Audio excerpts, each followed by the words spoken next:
Rumah 2 lantai cuma 10 menit dari kawasan BSD, tapi harganya masih 900 jutaan. Yuk kita lihat rumahnya.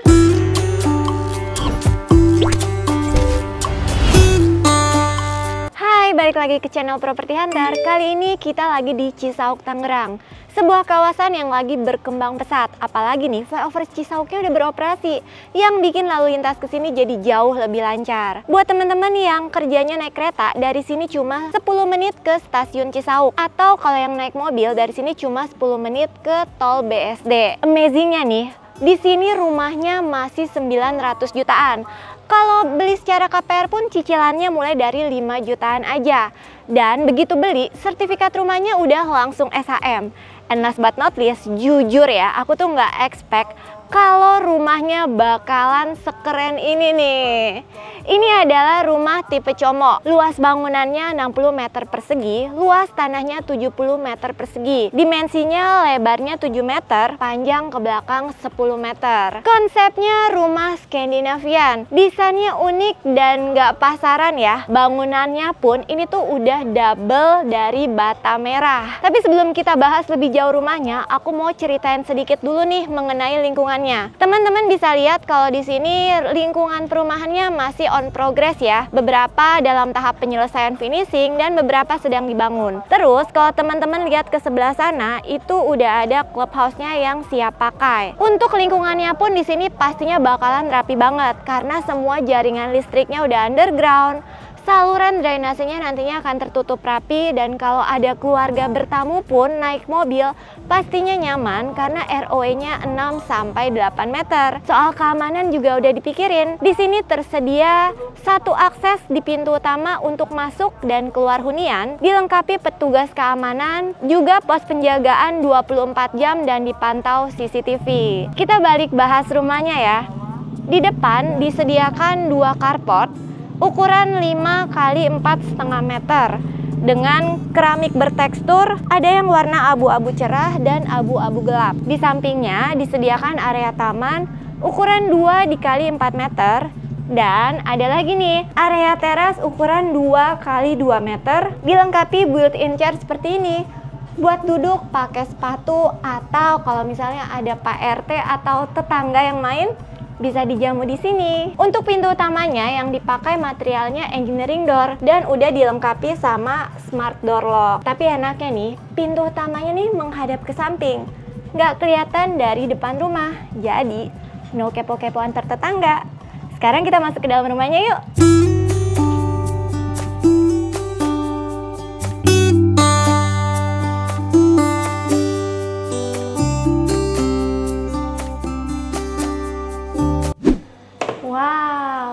Ternyata begitu masuk kita langsung ketemu sama area living roomnya nih. Ukurannya kurang lebih 3 x 3,3 meter. Ceilingnya juga cukup tinggi dan pencahayaannya juga bagus banget ya. Bikin vibes rumah ini tuh rasanya nyaman dan hangat. Nanti lantainya yang didapat homogeneous tile ukuran 60 x 60. Untuk listriknya dikasih daya 2200 watt. Tapi interiornya ini nggak termasuk. Jadi ini sekedar inspirasi aja ya. Selain itu di lantai 1 ini ada sliding door untuk akses ke dining area with garden view. Mantep banget ya. Jadi makan bareng keluarga bisa sambil nikmatin view garden kayak gini. Terangnya juga dapat banget, soalnya di atas dikasih kanopi dari solar flat dan dikasih beberapa titik lampu juga supaya bisa jadi sumber cahaya di malam hari. Suasananya juga sejuk nih, ada angin sepoi-sepoinya, soalnya di pojok sana dikasih sedikit void ya. Di samping kananku ini ada sekat dan juga kelihatan kisi-kisi yang tadi kita lihat dari area depan rumahnya. Di samping dining areanya, di situ juga masih ada space ukurannya kurang lebih 2 x 2,5 meter. Bisa untuk sebagai laundry area, taruh mesin cuci, dan juga jemur pakaiannya di sini biar nggak ganggu tampilan fasad rumahnya. Sebel nggak sih kalau rumahnya udah cakep-cakep tapi banyak jemuran di depan? Yang setuju sama aku boleh komen di bawah ya. Nah sebenarnya di sana tuh juga ada satu pintu lagi ya sebagai akses menuju ke area dapurnya. Untuk dapurnya ini yang didapat nantinya cuma meja beton, zinc, dan juga kerannya. Jadi kalau masak di sini nih, pintu ini bisa teman-teman buka supaya asap masakannya bisa tersirkulasi keluar dengan baik. Tapi karena hujan kita tutup aja kali ya biar nggak berisik. Di lantai satunya ini masih ada satu kamar lagi. Tapi sebenarnya ini lebih cocok dijadiin multifunction room sih, karena selain kamar tidur bisa juga teman-teman set jadi ruang kerja atau ruang belajar. Ukurannya cukup besar, 3,5 kali 2,1 meter. Di sudut sini juga udah dilengkapi kaca jendela yang view-nya menghadap ke belakang rumahnya. Kalau ini mau dijadiin kamar karena posisinya ada di lantai 1, mungkin lebih pas kalau ini dibuat jadi kamar tidur orang tua kali ya. Atau mungkin kamar tidur tamu, kamar anak juga masih oke. Di sampingnya ini terdapat satu kamar mandi yang manfaatin area bawah tangga. Bagusnya lantainya nih nggak nurun berundak-undak ke bawah, jadi hampir sama rata sama lantai di ruang utama. Jelas ya, ini jadi poin plus karena lebih aman kalau ada orang tua yang tinggal bareng kamu atau kalau yang masih punya anak usia batita. Untuk kamar mandinya sendiri ini udah dilengkapi sama sanitari kayak kloset duduk dan juga shower. Dindingnya juga udah dikasih keramik full mentok sampai atas plafonnya dan lantainya dikasih keramik yang unpolished jadi nggak licin. Kita udah bahas lantai satunya, sekarang aku mau tunjukin lantai 2 rumahnya. Yuk! Oke, kita udah di lantai 2-nya nih. Sekarang aku udah berdiri di antara kamar anak, kamar utama, dan di depanku tuh ada kamar mandi. Tapi kita lihat dulu kamar anaknya ya. Wah, kamar anaknya nih desainnya gemes banget ya, pink and white gitu. Jadi mungkin ini diset jadi kamar tidur anak perempuan. Ukurannya juga cukup lega nih, kira-kira 3,5 kali 2,1 meter. Teman-teman bisa tempatkan meja belajar, rak-rak buat taruh buku dan mainan. Dan di sini bisa taruh kasur ukuran single beserta lemari tempel di atasnya. Untuk kamar ini juga dilengkapi sama kaca jendela yang view-nya menghadap langsung ke bagian belakang rumah nih. Sekarang kita lihat ke kamar mandinya.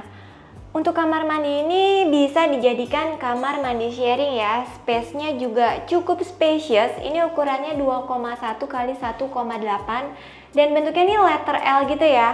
Jadi untuk area basahnya, shower tuh ditempatkan di sisi sebelah sini, kloset duduknya ada di sini, dan wastafelnya ada di dekat pintu masuknya nih. Tapi untuk cerminnya ini opsional ya, jadi belum termasuk. Untuk dindingnya juga lantainya ini udah dikasih kayak keramik dengan motif yang senada. Nggak ketinggalan, udah disiapin ventilasi juga tuh supaya kamar mandinya juga sirkulasi udaranya bagus. Terakhir aku mau kasih kejutan di kamar tidur utamanya yang pastinya space-nya paling besar. Ini ukurannya 3,85 kali 3,1 meter. Lihat deh, lega banget kan kamarnya. Bisa taruh double bed di tengah-tengah kayak gini, dan di depannya bisa taruh TV sebesar ini nih. Jadi kalau misalnya belum ngantuk, bisa santai, ngobrol, atau nonton TV bareng pasangan kamu. Untuk kamarnya juga kelihatan terang kan?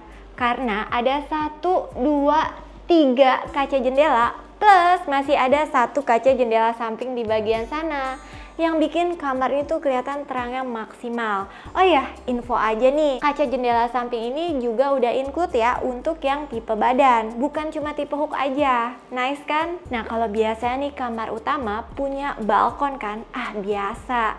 Di sini beda. Soalnya di kamar utamanya itu punya akses ke mezaninnya. Dan di bawah tangga ke mezaninnya ini ada hidden storage. Nah, jadi untuk tempat pakaian, tempat barang-barang bisa ditaruh di sini supaya kamarnya tetap terlihat rapi. Jadi nggak sabar nih mau lihat ada apa sih di mezaninnya. Yuk, langsung aja kita naik. Wow, kita udah ada di mezaninnya nih. Ternyata di sini adalah tempat taruh wardrobe dan juga meja rias dandan nyonya rumah. Atau mungkin ini bisa dijadikan space untuk walk-in closet. Karena space-nya juga cukup lega nih, 3,85 kali 2 meter. Terus di sini juga ada kaca jendela supaya area mezaninnya tuh tetap kelihatan terang. Dan kalau teman-teman lihat di situ ada dak-dakan dengan 1 floor drain untuk air turun ke bawah. Di sini juga bisa dijadiin sebagai area taruh outdoor AC dan juga toren air. Setelah lihat rumahnya, sekarang aku mau cerita sedikit ya. Perumahan ini dikembangkan oleh PT Kurnia Putra Sugama yang menawarkan hunian nyaman, akses mudah namun tetap dengan harga terjangkau. Dari segi aksesibilitas, dari sini hanya 10 menit ke stasiun Cisauk dan pintu tol BSD, 1 menit ke Rumah Sakit Selaras, 10 menit ke Ion Mall BSD, 15 menit ke Extreme BSD Park, dan 30 menit ke Universitas Prasetya Mulia. Dibangun di atas lahan 2,3 hektar, total 207 unit rumah dan semuanya itu 2 lantai. Untuk tipe rumah yang bisa dipilih ada 4 ya, mulai dari luas bangunan, luas tanah 50-60, 55-60, 60-70, dan 60-77. Harganya dijual mulai dari 900 jutaan aja. Kamu cukup sediain 5 juta, udah bisa langsung akad, plus free biaya surat-surat seperti AJB, BPHTB, biaya balik nama, peningkatan hak ke SHM, plus masih bisa dapetin cashback PPN 50% tentunya dengan syarat dan ketentuan berlaku. Buat teman-teman yang beli secara KPR, bisa dapat subsidi biaya KPR 25 juta. Dan untuk cicilan KPR-nya mulai dari 5 jutaan aja sebulan. Kamu juga bisa dapetin bonus ekstra seperti free smart door lock dan free 1 unit AC. So gimana nih buat kamu yang minat? Untuk info lebih lengkap atau janjian buat survei lokasi, caranya gampang, cukup klik link yang ada di kolom deskripsi ya. Oke, demikianlah home tour kita kali ini. Buat kamu yang suka sama rumahnya, boleh bantu kita untuk like, share videonya, dan subscribe channel Property Hunter ya. Biar kita juga tahu kalau channel ini bermanfaat buat kamu. Kita juga punya Instagram dan TikTok, bantu follow ya teman-teman. Mudah beli rumah, siapa takut? Aku Monica Tineke pamit, sampai jumpa di video selanjutnya. Bye-bye!